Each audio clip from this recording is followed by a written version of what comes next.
Veamos. Ya, ya, este es el capítulo 10 de nuestra lectura del Practicing Stoic. Estamos a 3 capítulos de terminar. El capítulo de hoy día es la adversidad. Entiendo que tenías un correlator que no vendrá, Darío. Me da la impresión que tuvo problemas Ya. logísticos. Pero yo lo leí, así que puedo hacer un breve comentario. O nos saltamos la figura del correlator, no pasa nada. Y el día de hoy es Darío, es tu día, así que te doy el pase. Sí, gracias, Alfonso. Hoy día vamos a hablar aquí acerca del capítulo 10 del estoico practicante de Practicing Stoic de Farwood. En particular, este capítulo trata sobre la adversidad y la perspectiva estoica acerca de ella. Es un capítulo que, curiosamente, tiene muchas subdivisiones. Creo que fue un poquito innecesaria la cantidad de subcapítulos que le hizo aquí el autor. De hecho, algunos yo los reuní porque creo que no valía mucho la pena darle vuelta a cosas que aliaran algo bastante similar. Em, de hecho, yo creo que la perspectiva estoica que existe acerca de la adversidad es una aplicación muy clara del asentimiento racional o de la disciplina del asentimiento o del nombre que quieran darle, lo que vimos en el primer capítulo de los juicios, que como el mismo autor comenta aquí, si bien no podemos elegir lo que nos sucede, podemos elegir cómo accionar ante ello. Yo creo que ahí, de hecho, al final lo cierro con una frase muy acorde a esta con la cual estoy empezando, que ahí radica la libertad del ser humano, en nuestra capacidad de poder, aún en las peores condiciones, elegir qué hacer. Eh, el primer subcapítulo es preferencias. Y eh, yo creo que parte aquí haciendo una aclaración, porque el estoicismo malamente se ha ganado una fama así de prácticamente ser como adictos al dolor, así como mientras más dolorosa sea la experiencia del estoicismo, mejor. Y no sé, se recurren por ejemplo, el ejemplo más clásico diría que es cuando referencian el suicidio de Catón, así que fue y por no ser instrumento en las manos de César Valls se suicida y no se suicida bien y después tiene que sacarse las tripas y esa imagen así de un dolor extremo y que creo que no es aceptado porque como aquí menciona al principio Séneca, su epístola a Lucilio, si no me equivoco, dice, en vuestra perspectiva, él dice, un valiente se expondrá a sí mismo a los peligros. Para nada. Él no los temerá, pero los evitará. Porque todos los actos que realizamos en esta vida tienen consecuencias. Yo creo que hay que ser muy claros que por practicar el estoicismo uno no se vuelve como el de piedra. Eh, Uno va a seguir siendo tan mortal como cualquier otro desgraciado, lo cual implica que uno puede meterse en problemas muy fácilmente y terminar en muy malas condiciones. Eh, por ejemplo, el defenderse de un asalto. Eh, Creo que uno podría, por ejemplo, pensar que lo correcto es pelear y defenderse y toda la cuestión, pero en ese momento hay que hacer la evaluación racional, de decir, oye, ¿qué tanto estoy perdiendo aquí? ¿Y qué tanto puedo perder si me defiendo? Y ahí claramente ahí conviene entregar el celular, la billetera, esas cosas que en realidad, comparado a lo que es estar vivo, no tienen ningún valor. Y además, viéndolo desde incluso una perspectiva más estoica, condición necesaria para hacer lo correcto es estar vivo y en buenas condiciones. Esto creo que hay que recordarlo mucho. Se puede evitar benévolamente sin hacerlo sin evaluación, como aparecía en una de las citas de Marco Aurelio. Y incluso a mí esto de evitar un poco las situaciones adversas me evocó un versículo, porque que a Jesús también se lo tiene como una figura así muy sufrida. Sin embargo, en el Monte de los Olivos, cuando fue a rezar antes de que pasara todo, él dijo, Padre mío, si es posible, pase de mí esta copa. Pero aún así él dice después que no sea como yo quiero, sino como tú. Esto sale en el libro de Mateos, en el capítulo 26, versículo 39. Continuando, el siguiente capítulo era acerca de la inevitabilidad de las situaciones adversas. Aquí me gustaría resaltar esta frase de Séneca, que de hecho la alargué un poquito tomando lo que aparece en La tranquilidad del ánimo, en el capítulo 11, que es, existen la enfermedad, el cautiverio, la ruina y el fuego. Ninguna de estas cosas es repentina. Ya sabía yo en qué revoltoso hospedaje me encerró la naturaleza. En particular, esta segunda parte la encuentro muy importante y muy real hoy en día, porque se nos ha generado una falsa idea que este mundo es como muy benévolo o que las cosas malas no deberían pasar. Y en realidad, el planeta Tierra ha sido un lugar bastante hostil la mayor parte del tiempo que ha existido. Y no hay que olvidar que las condiciones de vida del ser humano de hace muy poco que han empezado a mejorar. De hecho, aquí puse un gráfico de la esperanza de vida de los últimos poco más de 300 años, creo. 200. Y la esperanza de vida se ha duplicado en ese tiempo. Antes, hasta hace poco más de 200 años, era muy común a los 30 años ya estar muerto. Aquí ya un par de nosotros estaríamos posiblemente tranquilamente muertos, lo cual muestra que la sociedad humana era un lugar muy hostil, morir era algo muy frecuente y como digo, hasta no hace mucho. La otra frase que me gustaría, fragmento que me gustaría destacar acá es la parte, un clásico de Epícteto, en el cual dice que no exijas que las cosas sucedan tal como deseas, procura desearlas tal como suceden y todo ocurrirá según tus deseos. Yo creo que para que esta máxima de Epícteto funcione bien, yo creo que hay que tener muy claro el mundo en el que vivimos. Vivimos en un mundo adverso, hostil, pueden pasar cosas que van a estar fuera de nuestro control y vamos a tener que ser capaces de enfrentarlas. Sin embargo,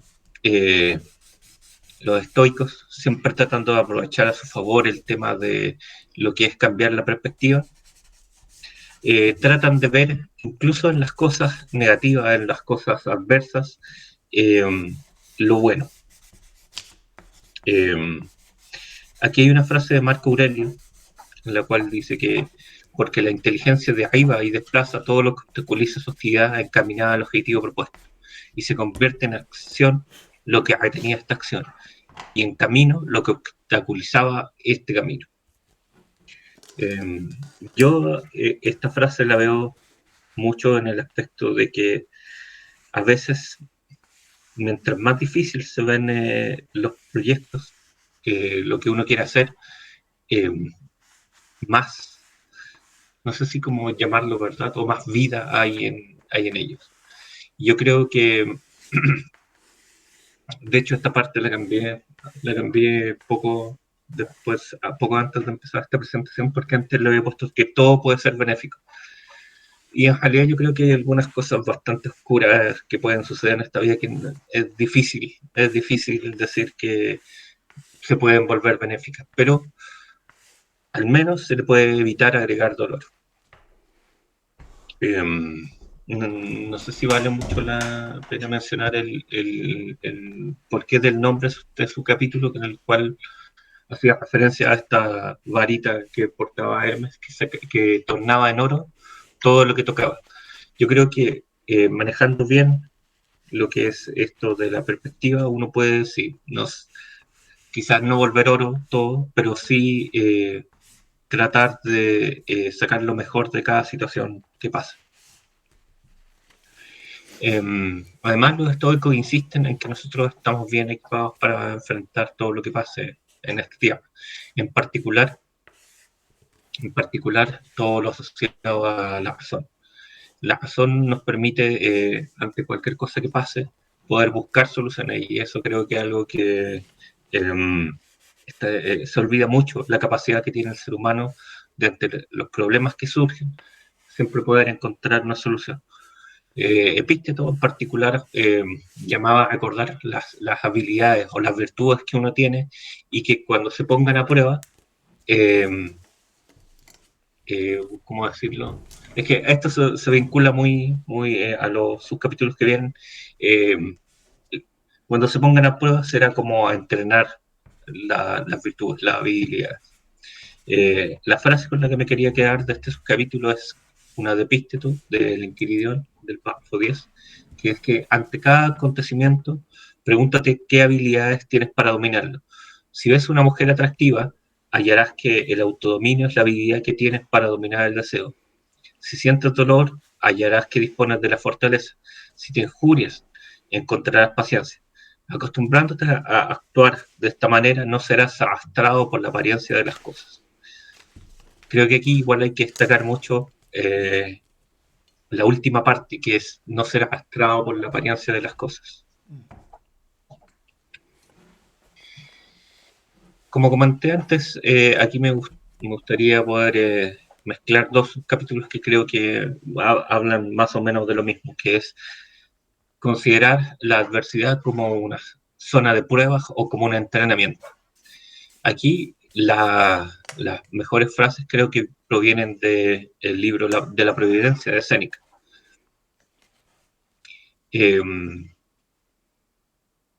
La primera es: eres un gran varón, pero ¿cómo lo sé si la fortuna no te da ocasión de probar tu virtud? Entraste en los Juegos Olímpicos, pero ningún otro además de ti. Tienes la corona, pero no tienes la victoria. No te felicito como hombre fuerte, sino como si hubieras conseguido el consulado o la pretura, pues solo has aumentado de honor. Lo mismo puedo decir también al varón bueno, sin que ningún trance más difícil le dio ocasión de manifestar la fuerza de su alma. Te juzgo, un desgraciado, porque nunca fuiste desgraciado. Pasaste la vida sin notar un adversario. Nadie sabrá cuál era tu fortaleza, ni siquiera tú mismo.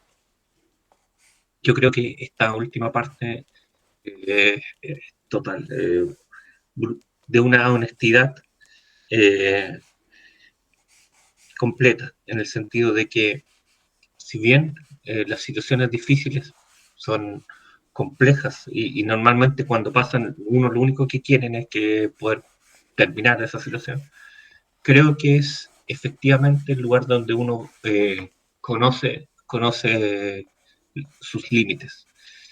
Entonces, como igual se va a mencionar más adelante, en considerar la adversidad como un privilegio,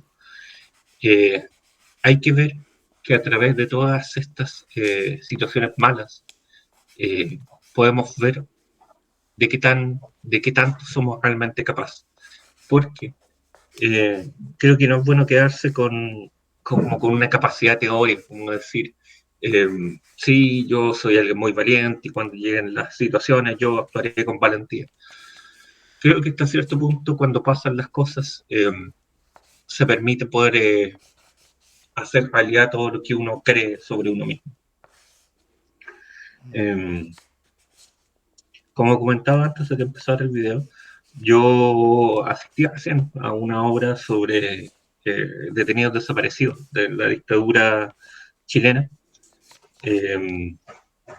Y no puedo negar que yo lo que siempre pienso es qué me pasaría si hubiera estado en esa situación de los torturados. ¿Qué tanto hubiera aguantado? Se cuenta que entre quienes participaban en esas organizaciones, los que realmente sí estaban metidos en cosas, existía el acuerdo tácito de que deberían aguantar por lo menos un día de torturas antes de empezar a hablar, a delatar.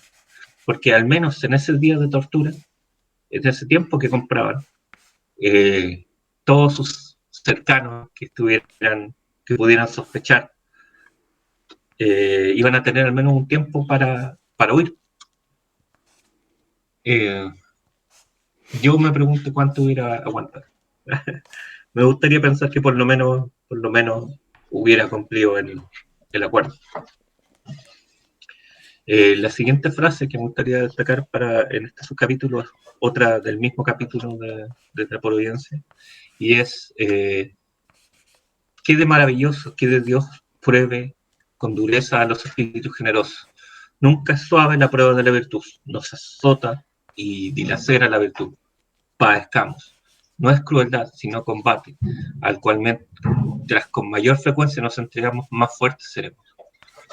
La parte más fuerte del cuerpo es la más trabajada por el frecuente ejercicio.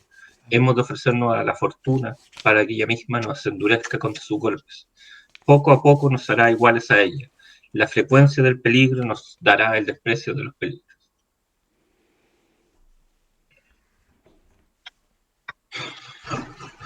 En el subcapítulo del privilegio, no sé, de la adversidad como privilegio, creo que tengo que decir que lo primero que se me evocó fue esta escena de Kung Fu Panda. Yo creo que el que tiene mejor perspectiva en esta es Marco Aurelio. Y después lo vamos a repetir en este tema, de que uno hasta cierto punto, esto es muy extraño, debería agradecer que les pasaran las cosas a uno, porque yo diría, yo tengo las herramientas para enfrentar estas situaciones malas. Mejor que me pase a mí que le pase a otro que no esté preparado. Esto se contradice un poco con lo que decía del principio, de la búsqueda del dolor, que no creo que sea algo adecuado, pero creo que es una forma de pensarlo un poco extraña, pero que no carece de lógica.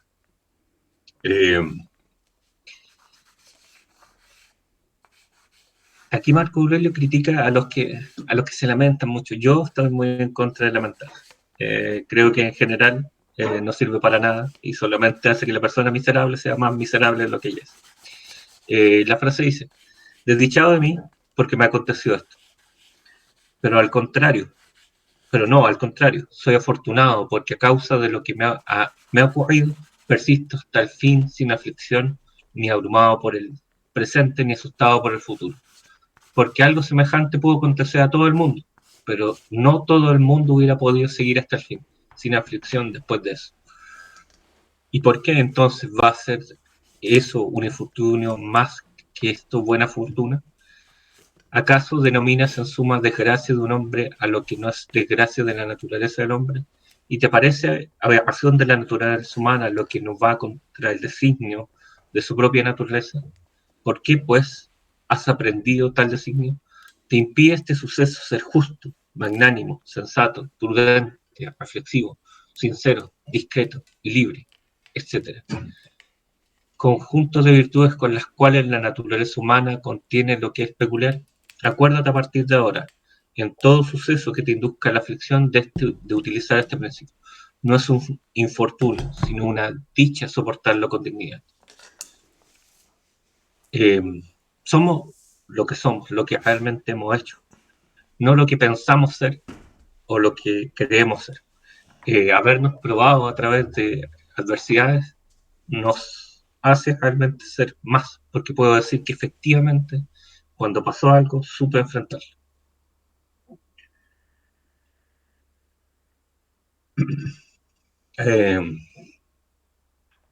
Como les comenté, el capítulo es un poco largo, voy a tomar un poquito de cafecito.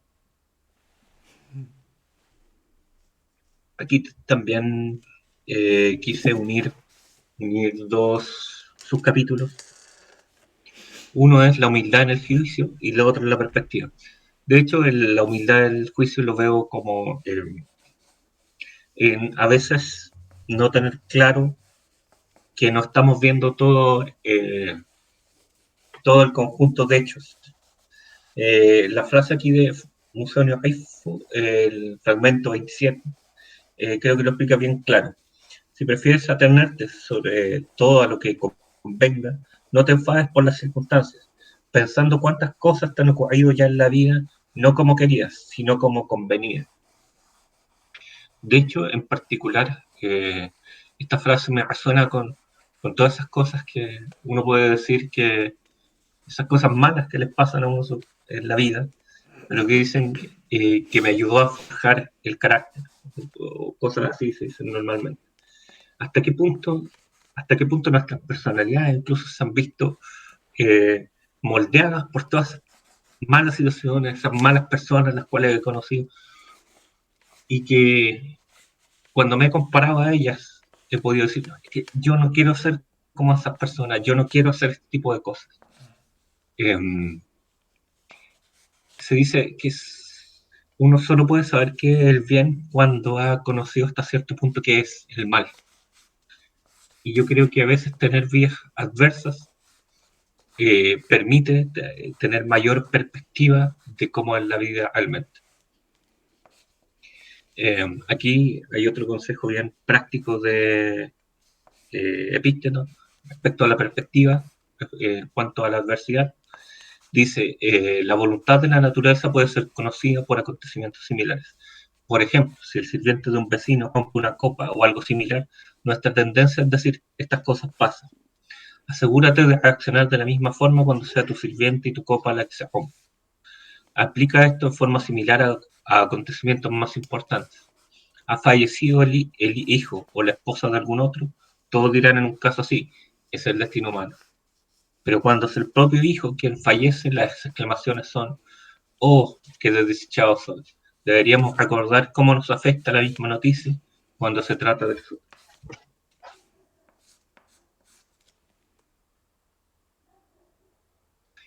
Casi pasa un evento adverso.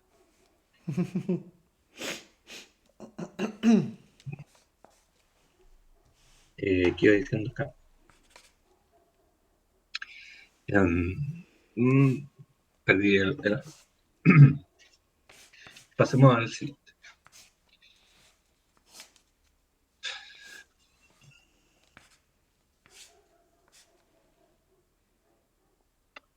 Denme un momentito.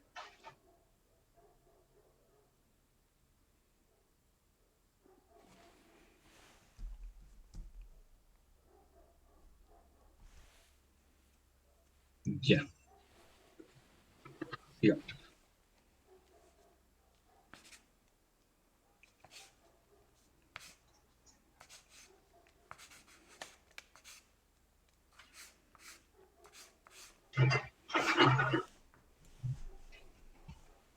Eh, Había un capítulo, subcapítulo, que se llamaba Dolor y Opinión.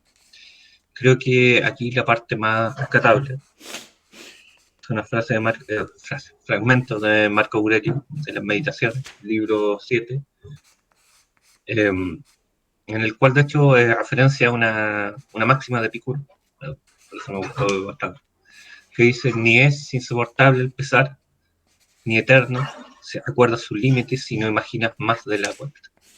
Acuerda también que muchas cosas que son lo mismo que el pesar nos molestan y no nos damos cuenta. Así, por ejemplo, la somnolencia, el calor exagerado, la inapetencia. Luego, siempre que te disgustes con alguna de estas cosas, dispara contigo. Cedes al pensar. Creo que aquí Marco Aurelio remarca sobre todo de que evitemos agregar dolor a lo que ya eh, duele. De hecho, en particular, creo que cuando una adversidad se trata de dolor físico, es como difícil dar consuelo porque es una situación bastante eh, mala, o sea, es contingentemente mala. Pero sin embargo, sabiendo que es como es natural enfermarse, es natural que sucedan accidentes, saber que lo que está ocurriendo es completamente natural y que con un poco de suerte pasará.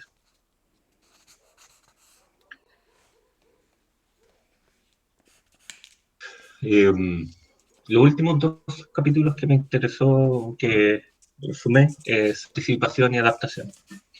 En particular, la anticipación es el poder conocer que el mundo ser un lugar hostil hace que sea muy posible de que nos pasen cosas. Incluso quería dar un ejemplo pues, un poco absurdo, que es decir, que la cantidad de personas asesinadas por vaca es un número bajo, pero es diferente a ser. Las desgracias pueden pasar de muchas formas y creo que lo mejor que uno puede hacer es sabiendo. Hoy en día incluso se tienen estadísticas de lo que pasa, por ejemplo, accidentes automovilísticos, atropellos, cosas así. Saber que por el puro hecho de vivir en sociedad, la sociedad actual, uno está expuesto a todos esos riesgos. Y que sabiéndolo, lo que hay que hacer es ser precavido.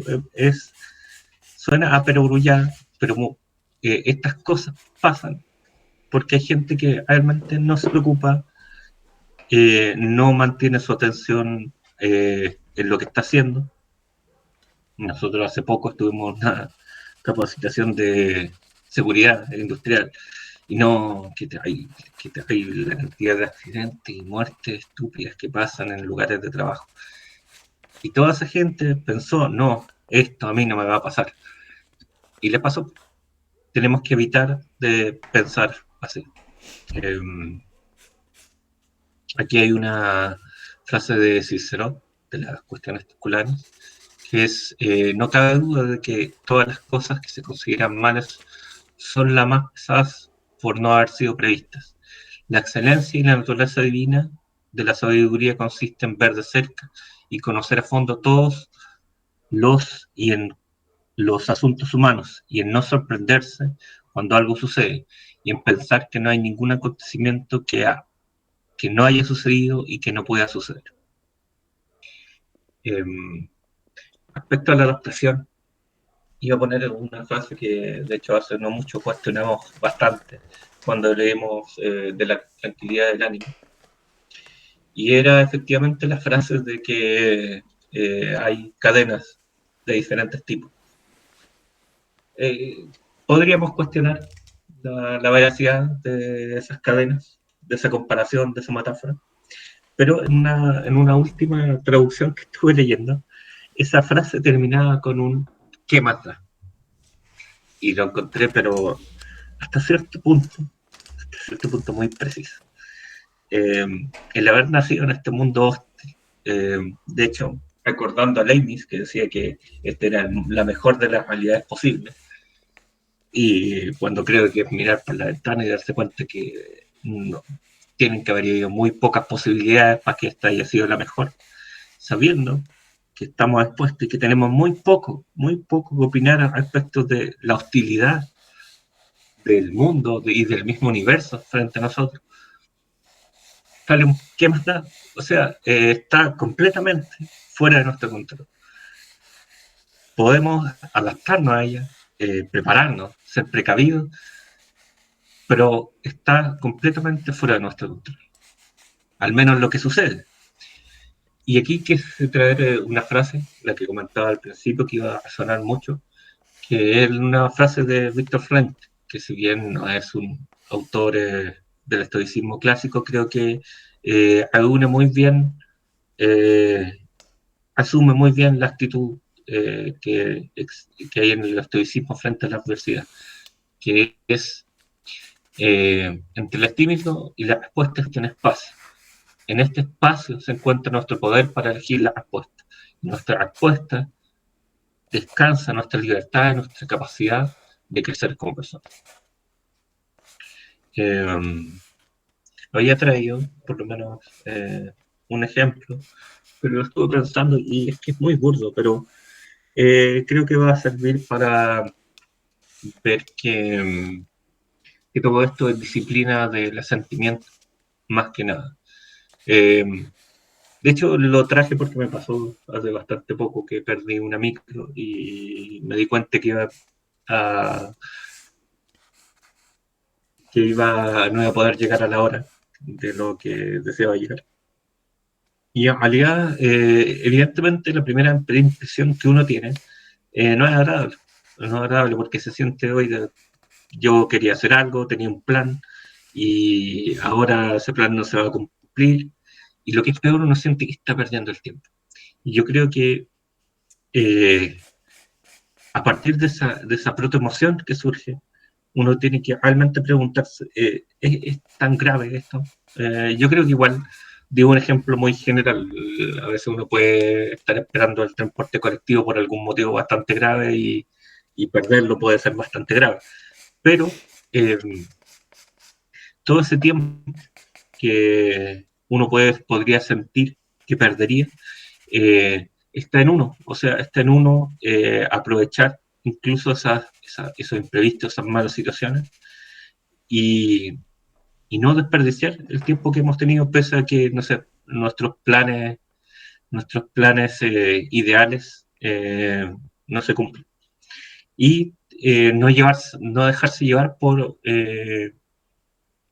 malas emociones, porque por sentirse mal, por culpabilizarse, no va a pasar otra micro más antes. No dudosamente se va a detener algún conductor a preguntarte qué tal estás y si necesitas que te lleven a algún lado. Lo mejor que uno puede hacer en esos casos es aceptar la situación mala, contener el clima, mantener la concentración y, como mencioné varias veces, aprovechar el tiempo. Porque eso sí está en el dominio propio. Después había pensado en otra adversidad, pero es que eh, creo que iba a ser un poco incorrecto hablarlo desde la teoría. Porque uno desde la teoría puede decir muchas cosas. Puede suponer que uno actuaría con más calma, con más tranquilidad que lo que realmente pasaría cuando sucediera una adversidad grave. Por ejemplo, enfermarse de cáncer. Pero reflexionando acerca de esto, eh, yo creo que al saber que uno tiene cáncer, igual hay una sensación de libertad hasta cierto punto. Porque, como comentaba en otro momento, uno podría estar desarrollando cáncer en cualquier momento y solamente no estar diagnosticado. El saberlo hasta cierto punto solo es una confirmación de que tenemos las horas contadas en este mundo. El que está diagnosticado de cáncer solo tiene mayor certeza, tiene mayor certeza. Y a veces sentirse con el tiempo en contra lleva a la acción. Recuerdo que Tolkien, eh, el autor de La Saga del Señor de los Anillos, consideraba la muerte como algo positivo. Y es como esas respuestas bien teóricas que no convencen. Pero si uno analiza la obra, la mortalidad de los seres humanos en la Tierra Media los llevaba a actuar comparado a los elfos, que eran inmortales, se caracterizaban por actuar sin urgencia. Podían estar 1000 años en un asedio, pero las vías humanas no alcanzaban para eso. Lo que hacían que muchos eventos en la Tierra Media fueron motivados por la mortalidad de los seres humanos. Era una reflexión que no sé si sea tan acertada. Y la última, yo diría que quizás la mayor adversidad a la cual como generación nos va a tocar es el fin del mundo, si es que realmente estamos en el fin del mundo, o el colapso de Occidente, o el colapso civilizacional por el cambio climático. Yo creo que en situaciones así eh, es complejo ver lo positivo, pero en el estoicismo existe una clara idea, de hecho, creo que había una frase que refería a eso, de que es difícil crear algo nuevo a partir de lo viejo. De hecho, ahora recordé una frase más cercana, no la tengo ahora a mano, pero es las meditaciones en las cuales dice que hay más eh, conocido y cercano a la vida que el cambio. Déjenme, si me dan un momentito, la pillo. Y yo creo que incluso en el fin de las cosas, en la destrucción misma, hay un margen de acción, por así decirlo. Y que esa parte en la cual, desde el estoicismo, creo que deberíamos enfocar. Y hasta aquí llegaría mi breve resumen, creo que fue breve. Y como consejo traigo una frase de Jim Haynor, de StarCraft 2, que es los ojos abiertos y los culos cubiertos, que es una forma un poquito extraña de decirle que se cuiden porque estamos en un mundo bastante hostil. Que no los pille con sorpresa, que no se sorprenden.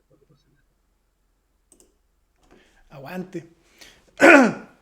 Mira, yo Darío, bueno, voy a hacer la correlatoría.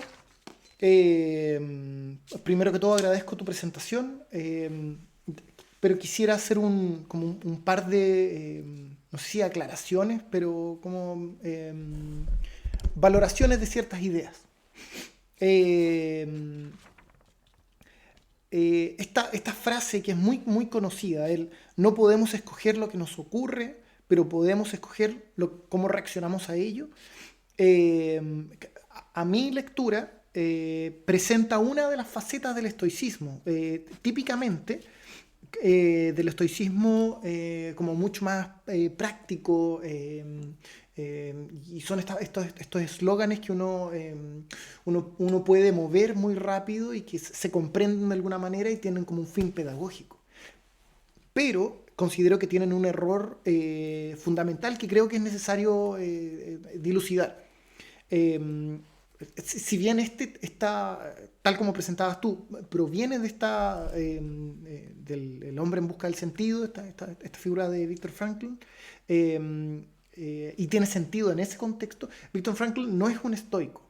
Y creo que sin una explicación necesaria, esta frase, no podemos escoger lo que nos ocurre, pero podemos escoger cómo reaccionamos a ello, puede malinterpretarse. Entonces, bueno, eso quería como presentar una idea.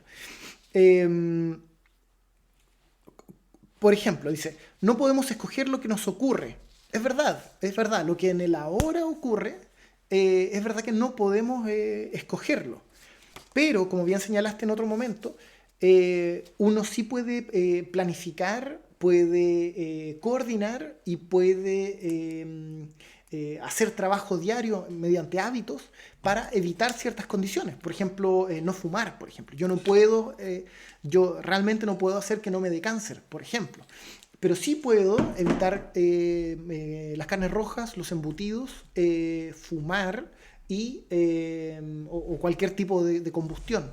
Y con eso estoy reduciendo, como estadísticamente, estoy reduciendo mis posibilidades de desarrollar por lo menos uno pulmonar, de la tráquea, etc. Puedo revisar mi piel cada cierto tiempo, si tengo antecedentes familiares, hacer chequeo, etc. O sea, de que la primera frase, el no podemos escoger lo que nos ocurre, es verdad sin duda, pero sí podemos prever ciertas cosas que van a ocurrir en el futuro. Y ese prever, siendo como estricto en el estoicismo, tiene que ver con una lectura apropiada de la cosa con la que estamos trabajando. Entonces, hay un tema enorme que tiene que ver con la sabiduría, que podemos ver en otro momento, pero que tiene, en pocas palabras, es como una lectura apropiada de la realidad. Por ejemplo, que tengo muchas tías que tuvieron cáncer de piel. Bueno, entonces yo tengo que ir cada 3 años al dermatólogo. O sea, es una lectura apropiada. Y que, entonces, una lectura apropiada, que hacer lo correcto por las razones correctas son la lectura. Hacer lo correcto es una acción apropiada sin conflicto interno, que es el tema de la ética de la virtud en general. Como usar la razón y que esté concordante con lo que uno piensa, hace y está leyendo del mundo, ¿no? Entonces, para empezar, esta figura del no podemos escoger lo que nos ocurre es parcialmente cierto. Uno sí tiene injerencia en las cosas y claramente hay cosas del destino, pero la sabiduría práctica, la sofrosine nos empujaría, por ejemplo, a no tomar un navío el día en que la tormenta está más dura. Entonces, ser precavido, ¿no? Y eso implica sabiduría. Entonces, si bien no podemos quejar lo que nos ocurre en el ahora, sí podemos planificarlo. Eso es todo lo que quiero decir. Y segundo, esta frase, pero sí podemos escoger cómo reaccionamos a ello, yo creo que guarda una confusión. No en tu caso en particular, sino en general, que me lo he encontrado muchas veces. Esta palabra escoger, el choose, de algún modo incluye una fuerza de voluntad. De algún modo yo estoy escogiendo cómo reacciono. Por ejemplo, si alguien me insulta en la calle, suponiendo que podemos escoger cómo reaccionamos a ello, de algún modo me da, por así decirlo, el control radical de mis emociones. Y yo, si alguien me insulta, yo así como, epa, ¿qué está ocurriendo aquí? Voy a tomarme 3 segundos para reflexionar sobre mi asunto y no voy a enojarme para luego pensar, porque tengo un control radical de mis emociones, porque entiendo que hay asentimiento a una impresión. Bueno, eso no funciona así. O sea, cuando se dice podemos escoger cómo reaccionamos a ello, esa escogencia, no sé cómo se dice, pero esa capacidad de escoger, se tira muy arriba, y pienso que es un objeto clásico de críticas cuando dicen que el estoicismo es una farsa. Y yo creo que bajo esa estructura, claro que no tiene sentido, porque no es que uno escoja, no es que yo voy a escoger que esto me dé tristeza, no es que al ver las fotos de mi exnovia yo voy a escoger estar triste, no es que lo escoja, me ocurre. ¿Cómo resolver esto? ¿Dónde está esa voluntad de ese escoger? En el estoicismo más, como un poco más, por así decirlo, como más complejo. No es que uno escoja estar triste o no es que uno escoja dar mi asentimiento a esa impresión, sino que nosotros tenemos una disposición de carácter. Entonces, lo que yo diría, lo transformaría, en vez de decir, pero podemos escoger cómo reaccionamos a ello, yo diría, pero podemos entrenarnos para estar preparados para reaccionar de una manera más consciente y, por tanto, reaccionar de una manera apropiada. Suena más engorroso, nadie se lo puede tatuar en el brazo, pero lo que quiero decir es que esta escogencia, de algún modo que es automática, no. Tiene que ver con un entrenamiento o una autoobservación y libertad interna que nos permite tomar acciones de manera consciente.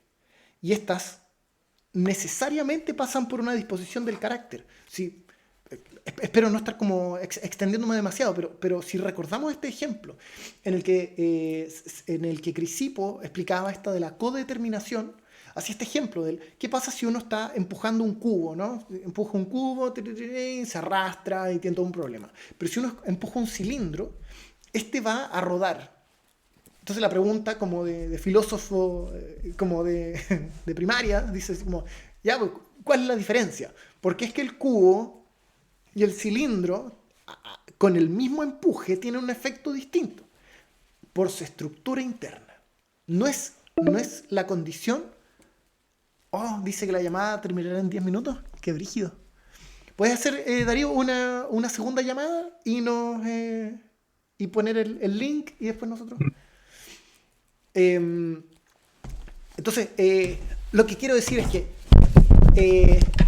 cuando se nos insulta o cuando nos dan la noticia del cáncer o lo que sea, lo que el mundo está haciendo es empujarnos, pero no es que mi voluntad en mi momento exacto me transforme de un cilindro de un cubo a un cilindro.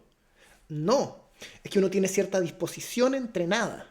Entonces, la categoría de escoger, eso es todo lo que quiero decir. El escoger, como si fuese un acto libre o inmediato, no es tan así, sino que requiere de un entrenamiento. Bueno, eso, y por eso es una disciplina más grande. Eh, y, por otra parte, debo insistir en que este capítulo en general, o el libro de Farnsworth en general, a mí me parece que tiene eh,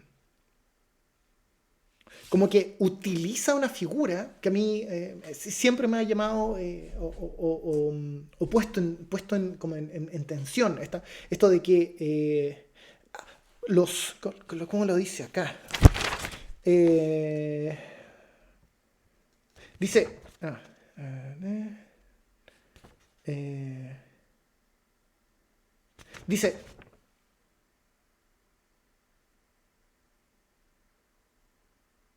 Sacarle provecho. Es en el capítulo 9. Como hemos visto en otros lugares, dice, bastante del estoicismo se puede resumir en, comillas, el arte de la perspectiva. Esto es, de encontrar un punto de vista más útil, el punto de vista más útil, desde el cual observar cualquier cosa. Como hemos visto en otros lugares, bastante del estoicismo se puede resumir como el arte de la perspectiva. Esto es, de encontrar el punto de vista más útil desde el cual observar cualquier cosa. Esto, a mis ojos, es una lectura moderna, no problematizada, de cierto perspectivismo que tenía Séneca, que si bien está presente en Marco Aurelio, es mucho más fuerte en Séneca, donde de algún modo simplemente hay que girar la mirada. Decir, mira, la pandemia nos ha enseñado tanto a valorar nuestras vidas, nuestras amistades. No, debo decirlo. En el estoicismo no es que la pandemia nos está enseñando a valorar nada. O sea, la pandemia no es nada. La pandemia es un externo. No es ni bueno ni malo. Es simplemente un externo. Como todos los otros externos, como el dolor, como mi grado de belleza o de fealdad, como si tengo hambre o no. No es el asunto la pandemia la que nos ha enseñado cosas. El estoicismo dirá por el contrario. Como el bien y el mal radican en el carácter y el cómo yo leo la realidad, la disciplina de los juicios, como yo me relaciono con anhelar o rechazar cosas, la disciplina del deseo, y cuáles son mis planes, es uno en su carácter el que hace que la cosa sea buena o sea mala. Eso es la sabiduría. La sabiduría es tomar el mundo real y hacer lo apropiado al mundo real. Entonces, por ejemplo, el capítulo 4, donde decía esto de la varita de 3, si no me equivoco. La varita de Hermes. Aquí está, que es posible sacarle provecho a todo lo exterior. Bueno, dice una cita como una varita, de que uno puede escoger cualquier cosa y con la filosofía de algún modo mágico toca aquella cosa y se vuelve buena. Sí. Ya, el capítulo es Si me mágico. permite agregar, Por favor. de hecho, es que esa parte en particular es que no es en la generalidad yo creo que esconde los casos particulares que en realidad te voy a decir, no, es que aquí no hay nada bueno que sacar.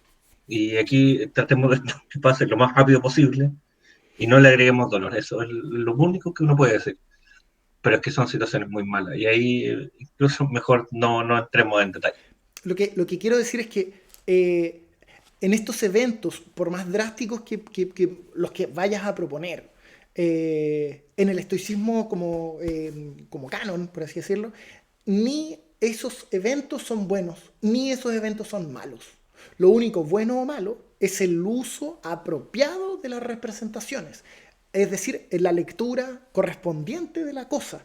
Si a mí me da cáncer, ese cáncer no sería bueno ni malo, sino que sería un acto estadístico. Me obtuve aquella cosa que ocurrió y le puede ocurrir a cualquiera. Lo bueno o lo malo radica en una lectura correcta de la cosa. Es decir, si la belleza no es buena ni mala, sino el uso de la belleza es lo bueno o lo malo, una enfermedad tampoco es buena ni mala. Es qué hago yo con esta enfermedad, qué hago yo con... Y la soporto con entereza, voy a un centro hospitalario, me preocupo por cuidarme, etc. O me lo sufro, me voy a la mierda y lo único que hago es agravarlo, asignarle más dolor al dolor. Y cuando pienso que cuando Farnsworth hace este corte y cita un pedazo del asunto, oculta lo que Epicteto realmente está diciendo, que es decir, los embates del destino, positivos o negativos, no tienen una carga valórica. No son buenos ni malos, ocurren. Lo bueno o lo malo es qué hacemos nosotros con esto. Pero para hacer lo apropiado, hay que leer el mundo de manera apropiada. Y ahí radica la sabiduría. De nuevo, dicho al revés, considero que Farnsworth nuevamente está haciendo un ejercicio de perspectivismo y se lo achaca al estoicismo porque uno sí puede leer eso en Séneca. Pero si el amigo Farnsworth leyera más a Epicteto, se daría cuenta que este perspectivismo, este framing, el ponerle otro nombre al evento para hacerlo más suave, para hacerlo menos terrible, no tiene cabida en el estoicismo. Lo que el estoicismo está leyendo es decir, el mundo funciona de una manera, es materialmente real, nosotros deberíamos reaccionar a este mundo real y material de la manera más apropiada posible. Eso es lo bueno. Eso es, y hacerlo de manera equivocada, eso es lo malo. Dice, en las representaciones intelectuales casi todos pusieron el bien y el mal en nosotros, pero no en lo exterior. Nadie dice que este sea, bueno, el conocimiento es un bien y el engaño es un mal. De modo que incluso se constituye un bien en torno a la propia mentira, en tanto hay un conocimiento de que es mentira. O sea, hasta una mentira es buena si tú entiendes que es mentira. Porque es uno en la sofrosine, en la sabiduría práctica, que al leerlo correctamente lo vuelves un bien. Es así la muerte, lo que decías tú antes. Cuando nosotros comprendemos que la muerte es real y hacemos un uso apropiado de la muerte, preparándonos a ella, agradeciendo el día a día, sabiendo que todos nos vamos a morir, intentando ser buena gente en el día a día, bueno, estamos haciendo un uso apropiado de la muerte. Pero no en este marco en el que cualquier lectura de marco es apropiada. No es así. Bueno, se va a cortar la llamada. ¿Tienes el link? ¿Lo tiraste por ahí? Sí, puse ahí en el grupo. Lo tiraste al WhatsApp. ¿Sí? Sí. Ya. Nos vemos en breve. Vamos para allá. Se va a cortar en nada.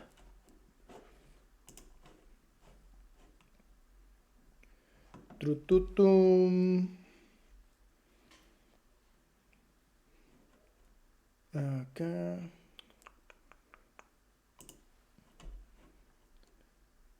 Aquí está.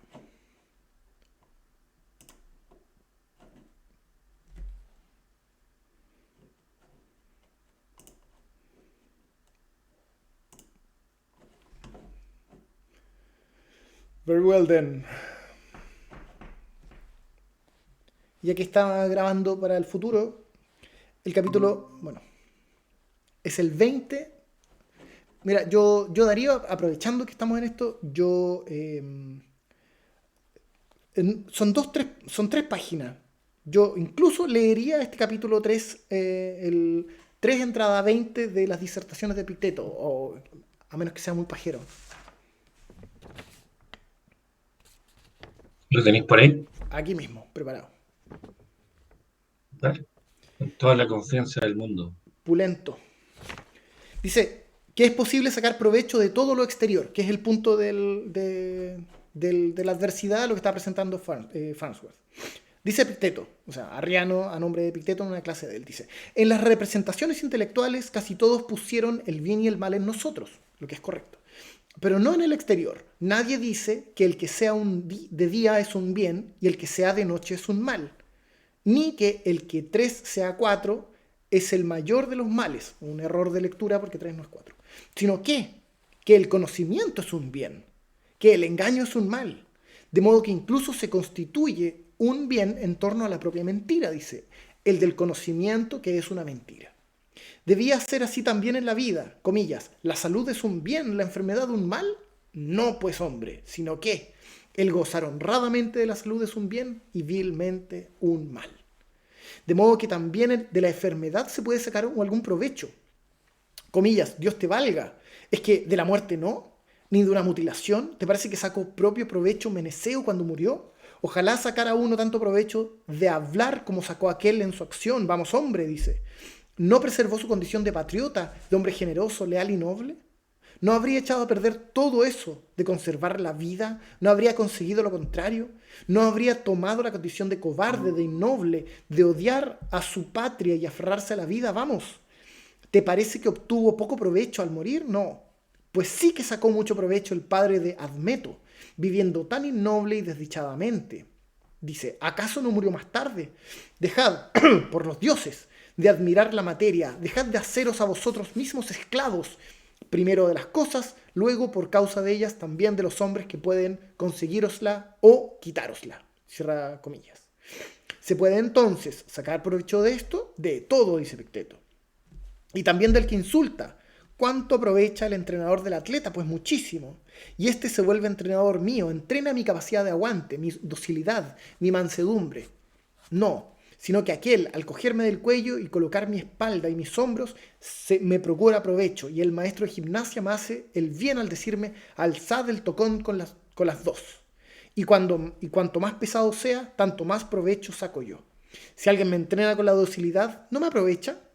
Esto es no saber sacar provecho de los hombres. Y un mal vecino, para sí mismo, será malo, pero para mí es bueno. Entrena mis buenos sentimientos, mi ecuanimidad. Un mal padre, para sí, pero para mí, bueno. Esto es, y aquí viene la cita que usaba. Aquí, esto es la varita de Hermes. Comillas, toca lo que quieras, dice, y se convertirá en oro. Pero, venga lo que quieras y lo convertiré en un bien. Eso es lo que uno debería hacer con la razón. Venga la enfermedad, venga la muerte, venga la pobreza, venga el insulto, la condena de la pena última. Todo eso con la varita de Hermes se convertirá en cosas provechosas. Aquí Epicteto está haciendo una metáfora en el fondo. ¿Qué harás con la muerte? Pregunta. ¿Qué otra cosa sino que te sirva de ornato y que muestres, de hecho, por medio de ella, que es un hombre que comprende los designios de la naturaleza? ¿Y qué harás con la enfermedad? Mostraré su esencia, me luciré con ella, me mostraré equilibrado, sereno, no adularé al médico, no pediré a los dioses la muerte. ¿Qué más quieres? Todo lo que me des, lo haré yo bienaventuranza, felicidad, venerabilidad, objeto de envidia. No, sino, comillas, mira, no enfermes, que es un mal. Es como si alguien dijera, comillas, mira, no admitas alguna vez la representación de que 3 son 4, esto es un mal. Hombre, ¿cómo va a ser un mal? Si opino sobre ello lo que se debe, opino de ello lo que se debe. ¿Cómo va entonces a perjudicarme? ¿No será más bien que incluso saque provecho? Pues si tengo la opinión que debo sobre la pobreza, sobre la enfermedad, sobre no desempeñar cargos públicos, ¿no me basta? ¿No ha de ser eso ya provechoso? ¿Cómo entonces he de seguir buscando el mal y el bien en lo externo? ¿Pero qué? Eso, mientras estéis aquí, pero nadie se lo lleva a su casa, sino que al punto se pelea con el esclavo, con los vecinos, con los que se burlan, con los que se ríen. En el fondo, ¿quién lee inapropiadamente el mundo? Dios bendiga a Lesbio, porque él me echa en cara todos los días que no sé nada. Bueno, ahí hay chistes internos. Lo que aquí quiero señalar es que no es que haya una varita mágica que uno puede ver la adversidad y que como que todo puede ser bueno porque puedo sacar lección. No, una lectura apropiada de las cosas nos permite actuar de forma sabia. Una lectura apropiada nos lleva a actos apropiados. Y eso es lo que a mí me molesta harto, por ejemplo, de la gente que hace como memes o lo resume todo bajo esta figura de la asquesis. Otro resumen que a mí me parece muy inapropiado, en el que es casi que la adversidad es como un parkour. De algún modo uno va buscando la adversidad y que la vida es como una aventura. No. si algo fuese la vida, es un acto de intentar llevar funciones y acciones apropiadas mediante una lectura apropiada de la cosa. No tenerle miedo a lo que no hay que tenerle miedo, no tener vergüenza de lo que no hay que tener vergüenza, no decir tonteras cuando es posible no decir tonteras. Pero también pasarlo bien cuando corresponde. También estar de cumpleaños y invitar a tus amigos. También, bueno, etcétera. Bueno, ese era mi segundo punto. El y por último, y no quisiera arrastrar, como quedarme toda la correlatoria, había un tercer punto sobre el amor fati, que es eternamente largo, pero lo quiero hacer muy, muy, muy breve.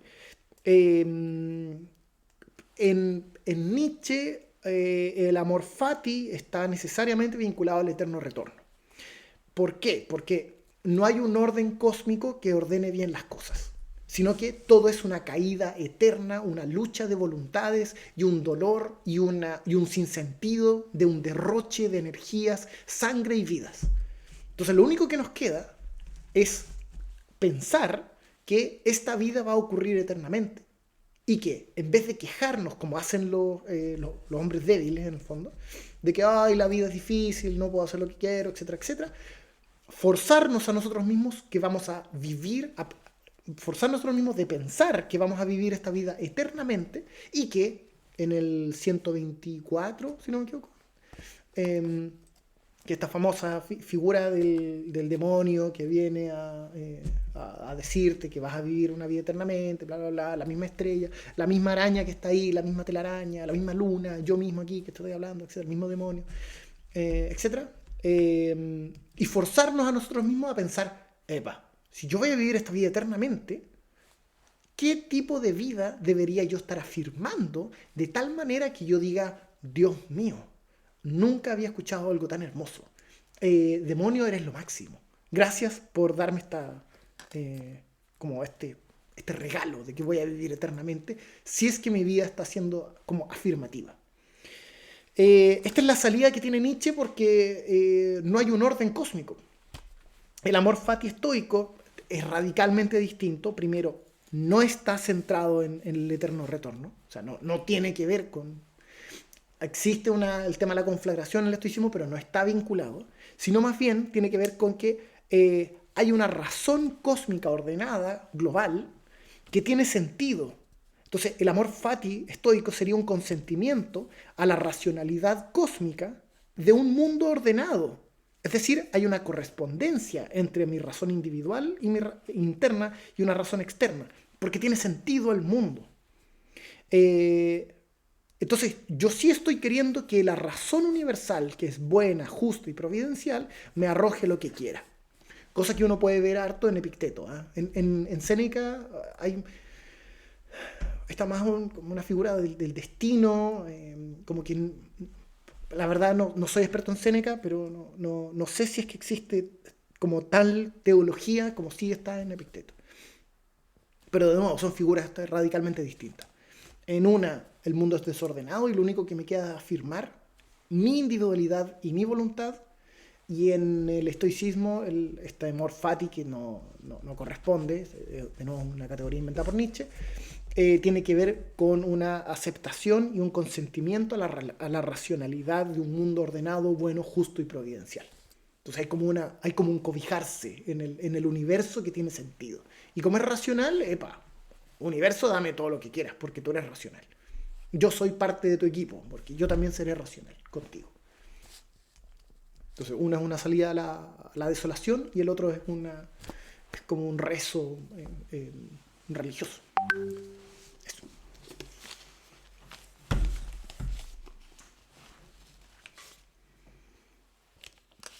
Esas son mis 3 observaciones al capítulo de hoy día. Sí, yo creo que la abundancia de citas de Séneca reflejaba bastante la orientación del capítulo.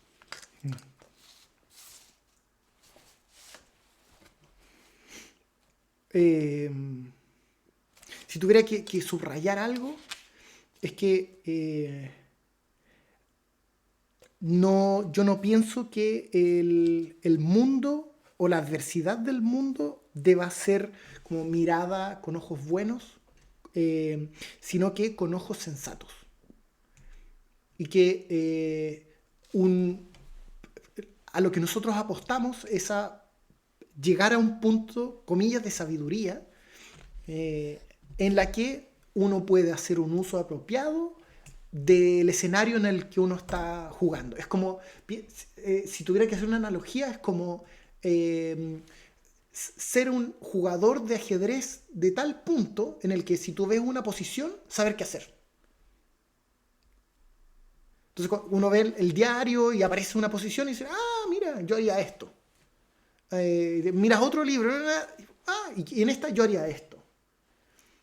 Con tranquilidad, sin conflicto interno, entendiendo más o menos qué está ocurriendo, bajo esta figura del veterano, ¿no? que aparece una y otra vez en el estoicismo.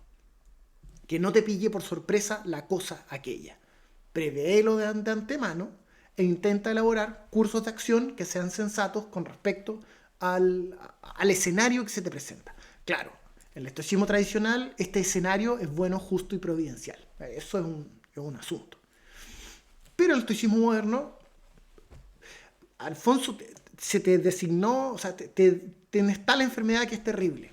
Bueno, tendré que ir al especialista correspondiente. Y seré ordenado con mi alimentación. Y tendré que hacer ejercicio cuando corresponda. Esa es la sabiduría. Vivir con calma. Un flujo tranquilo del vivir.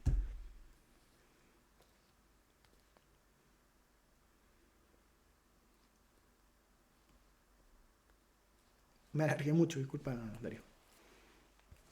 No, estuvo completamente preciso tú, Alfonso, con la claridad de siempre. Sobre eventos traumáticos y terribles. Qué difícil, weón. Puta, qué difícil.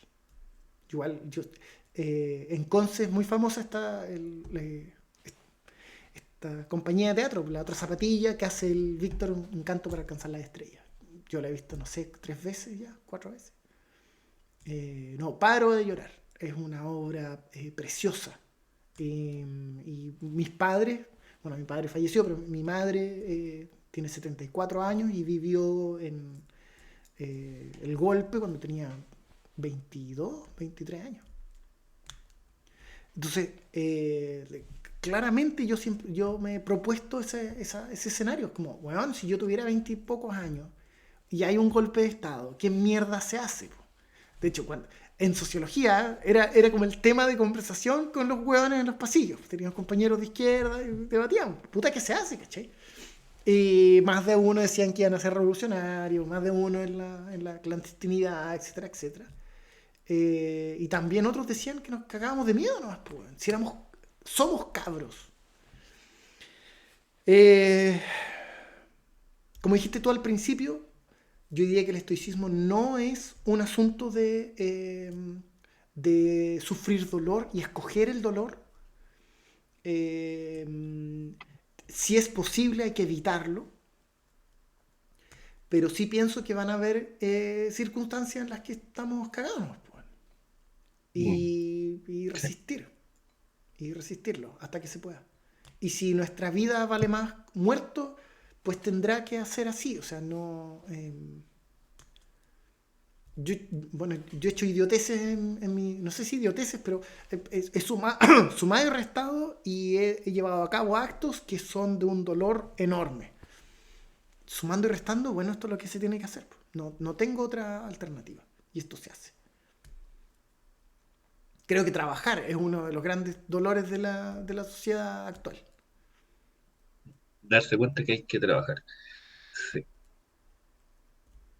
Darío. Hay una parte que no sé, en la cual comenté esa frase de Marco Aurelio cuando decía que hay como casi agradecer que le pasara a uno las cosas y no a otros. Lo encontré muy cristiano eso, ¿no? Muy Sí. cristiano.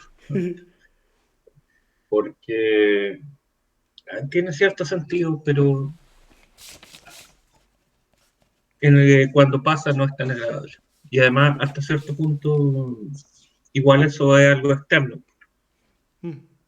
Es que ahí hay un juego de palabras, a mi parecer, ¿eh? Hay un juego de palabras. Porque la gente, como hace, por ejemplo, en Aristóteles, que usa la palabra bien, los bienes, que normalmente la riqueza, la belleza, etcétera, etcétera, y él la invierte y dice, no, pues el bien supremo es el real bien, el mayor de los bienes, ¿no? Aquí también pienso que se está haciendo un juego de palabras al decir buena fortuna. No es que los eventos exteriores sean buena fortuna o buen hado, así como, ¡oye, qué bueno, qué ocurrió! Sino que son las características internas, el carácter, la voluntad, la fortaleza, el tener la claridad de lo que se tiene que hacer. Eso debería ser buena fortuna. Porque, tal como dice Marco Aurelio, eh, a muchas personas cuando, no sé, o sea, yo, por contar una anécdota, Darío, yo me iba a casar, por ejemplo. Yo me iba a casar con una muchacha. Y se fue toda la mierda. Incluso no. Fue mi culpa como por debilidad. Ni siquiera porque me la cagué ni nada, sino como que no pude cumplir con unos requisitos que me costaban demasiado. Y, y me acuerdo, estuve destruido por años, destruidísimo. Eh, y cuando lo miro para atrás, claro, hay harta gente que se va más a la mierda todavía, por ejemplo. Y hay mucha más gente que lo toma con una claridad, así como, no, estos son procesos de la vida, no importa nada, etcétera, etcétera. Y claro, eh, pienso que es una buena, es buena fortuna haberlo podido soportar y poder avanzar en lo que me queda de vida y no haberme arrojado al río, como se me imagino en algún momento. ¿Cachai? O,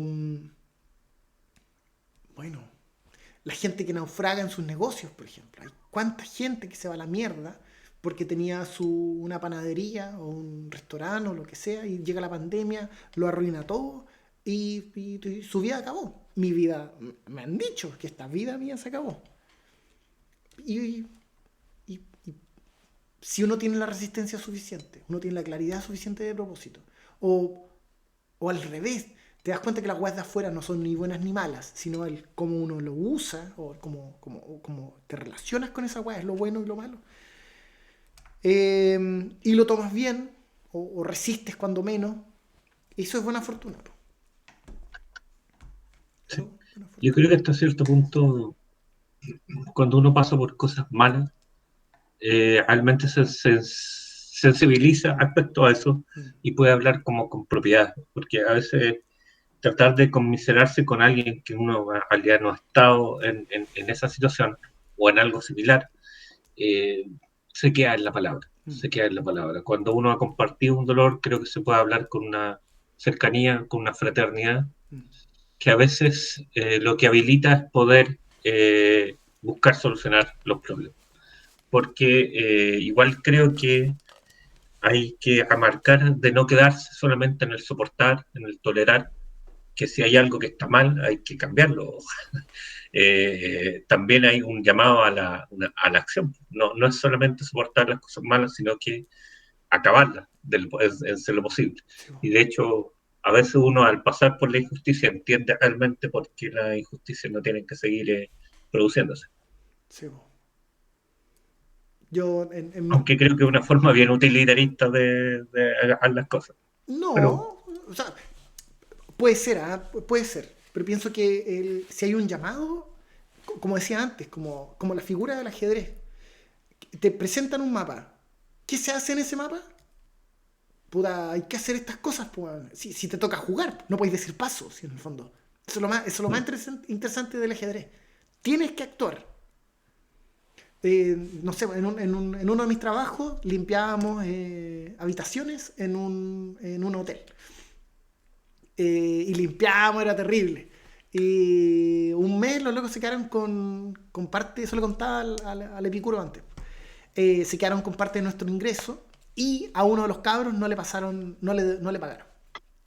Y fue como, weón, ¿qué es esto? Así que nos juntamos, nos preguntamos y nos unimos a un sindicato. había que tomar una acción. Y el sindicato claramente, no, pues, suplicamos, pasamos plata, etcétera, etcétera, y contrataron a un abogado con que nosotros nunca hubiéramos podido financiar. Y fuimos a juicio y ganamos, al flaco le revolvieron la plata, todos nos despidieron, por supuesto, pero nos pagaron los dineros que nos correspondían. Entonces, cuando uno dice resistir el dolor, hasta cierto punto, si igual mientras sea sensato, yo creo que esa es la gran cosa. Es como ir al dentista. Ir al dentista es un bodrio, te va a doler el cuerpo humano, vas a tener miedo y va a ser terrible, vas a tener hasta que pagar plata. ¿Cacha? Vas a tener que pagar plata porque te hagan daño. Pero, pero es Igual pasar un bueno, Manhattan. pero es bueno si lo soportas para un bien. Pero, bueno, de nuevo, yo creo que hay una figura bien acomodaticia en el estoicismo, y una lectura como, eh, bueno, eso, conservadora en el fondo, como, miremos el mundo, Dios lo entregó así ordenado y bueno, no suframos con él, es bueno, ordenado, justo y providencial. Bueno, esa es la figura del estoicismo tradicional. No pues, no pues. O sea, si podemos hoy en día en nuestro barrio intentar hacer algo bueno, si podemos hoy en día, no sé, ir a hacer un voluntariado a algo que consideres importante, a enseñarle matemáticas a los chicos de un hogar de menores, etcétera, a colaborar con la limpieza de una playa, reforestar, etcétera. Se pueden hacer actos buenos. Sí. Sí. Sobre la adversidad, yo creo que si yo tuviera que hacer como una idea central, es como, ¿sabes qué? La adversidad es simplemente un obstáculo. Y los obstáculos en la vida son inevitables. Siempre van a haber cosas que nos van a detener. Lo más sensato es usar la razón, ver cómo podemos superar ese obstáculo o cómo podemos en conjunto intentar resolverlo. Pero darlo Claro. por sentado y simplemente sufrir ese obstáculo.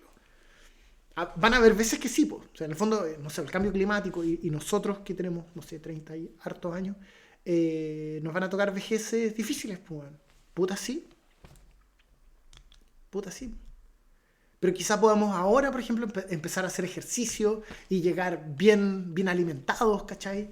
O con redes suficientes para que en ese momento, cuando el mundo sea radicalmente difícil, tengamos un algo, un pequeño imperio, no sé, un búnker, bueno, no sé, un sistema de producción de agua, quién sabe, donde no sea tan terrible.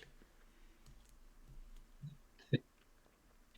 Yo creo que en algún otro momento podríamos hablar acerca del fin del mundo. Eh, Porque así como la muerte siempre es una posibilidad, creo que el fin siempre ha estado más cerca de lo que hemos querido pensar. Mm. Yo ahí trato de mantener la perspectiva de que en realidad, de hecho, venimos saliendo de una generación que temió el invierno nuclear Sí, y que en realidad a la larga nosotros cambiamos un poco el monstruo, pero sigue siendo, al final de cuentas, eh, una situación muy grande que está fuera de control y que no está en nuestras manos. sí, gran tema. Em,